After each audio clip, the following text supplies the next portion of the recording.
Hello, this is Jason Collins with Active Real Estate Solutions. In this video, I'm going to explain how to research public records here in San Diego for properties in probate. Where I live, the closest courthouse that maintains probate records is the Mage Bradley Building on 4th Avenue in downtown San Diego, as you see here on the map. The records department is located on the 3rd floor of that building. When you check into the counter, they'll have you fill out a short form and then check your ID. So make sure you bring your driver's license with you. You may be wondering how I found out which courthouse to go to, since there are a lot to choose from here in San Diego. Well, it was pretty simple. I did a Google search, as you can see here, and I would have done the same thing if I lived in Los Angeles, for example.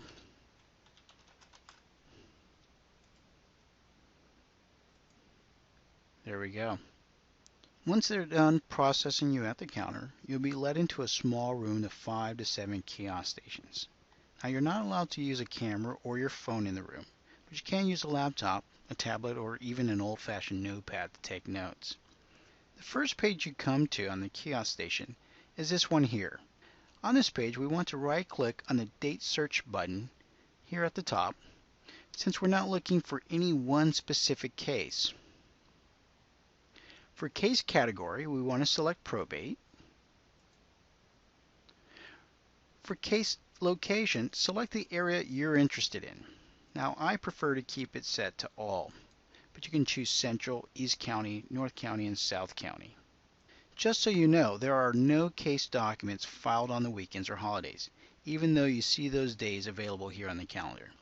As a side note, you may want to consider having someone go to the courthouse just once a week, perhaps on a Friday, so they can view all the records for that week in one visit. Then you can send out your mail pieces that weekend or early the following week. Now, continuing on, let's select the 21st of April and then select Search. We're now on the Date Search Results page. This displays all the case filings which occurred that day, in this particular case, the 21st of April. On this page, what we're looking for are letters of administration. To make it easier to find them, select the Case Type button right here to sort them alphabetically.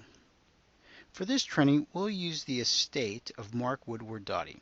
Now, to access the case file, click on this link right next to the name. The page we're on now is the Registry of Actions. It displays all the general information about the case, as you can see here. What we're interested in, though, is finding out if any real property is in the person's estate, and if so, who's the administrator or executor of the estate, because that's who we'll be marketing to. There are 2 documents that will provide the information we're looking for. They're listed here as documents 1 and 2 at the bottom of the screen. And by the way, the kiosk at the courthouse will not have this Add to Cart option you see here. This only appears when you're accessing the court records remotely. It allows you to purchase and download the files so you can view them from wherever you're located. However, each document you download costs about $7.50, so you're better off just sending someone to the courthouse once a week. On the kiosk, you'll see PDF icons, so it's free to view the documents.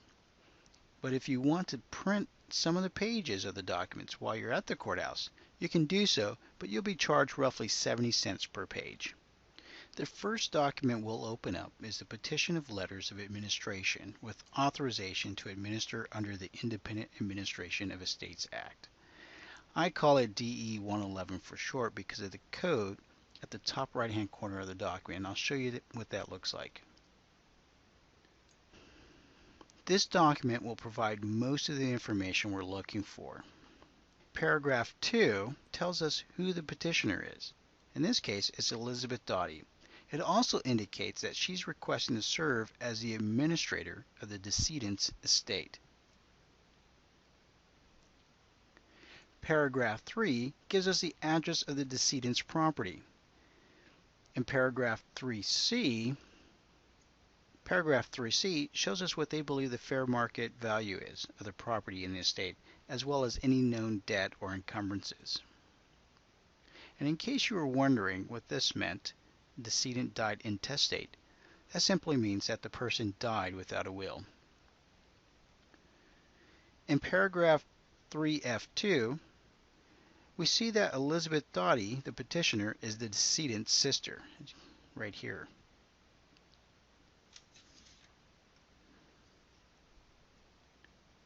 And in paragraph 5, we see that the decedent has a spouse. Now, as we continue to scroll down, we see more information about the wife and sister. What I find interesting and worth noting is that their address is the same as the decedent's. This tells me that the property is likely not vacant and that they may have an equitable or ownership interest in the decedent's property. In attachment 2, we see that this is in fact the case. All three, the decedent, his sister, and his wife, own the property as tenants in common, each having a 1/3 ownership interest in it and are also on the title. Now, this isn't necessarily a bad thing, so I'll still add this property to my direct mail campaign, but I'll definitely annotate it in the remarks sections of my spreadsheet. As we scroll down the document further, I don't see any more useful information. This particular DE 111 gave us a lot of information about the decedent's property, as well as the address of the petitioner. However, that's not always the case. The document that always has the contact information of the petitioner or the person requesting to take on the responsibility of the property is the one titled Duties and Liabilities of Personal Representative. I refer to it as DE 147 because of the code at the top of the page. Here's what it looks like. This document only has 2 pages, and when we scroll down all the way to the end, we find the mailing address and telephone number of the petitioner, which is Elizabeth Doughty for this particular case. I've seen, in some cases, where there are more than one person listed here. When that occurs, each person will have a separate entry on my spreadsheet and will get a postcard or letter from me. These are the only 2 documents you need to review to begin adding probate properties to your direct mail campaign. Now, when I go to the courthouse, I take my laptop with me and I put everything into an Excel file. And as I go through the records, I simply input the information into that spreadsheet, just like the one you see here. Close this out. I captured the filing date information in case I want to pull this record again, as well as the information about the property that's in the estate. As you can see here, I also added the information about what they believe the fair market value to be for his particular 1/3 interest in the estate, as well as the encumbrance. I also have the information about the petitioner herself. Let me scroll down. As well as the relationship and the fact that it's a 1/3 tenant in common interest that's spread between the 3 people. You never know if that's going to be of value in the future.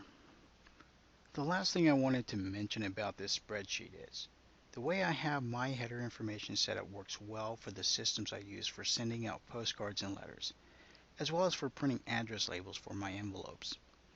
You should set up the header information on your spreadsheet based on what works best for you. Alright, I believe I covered everything I wanted to show you today. Take care.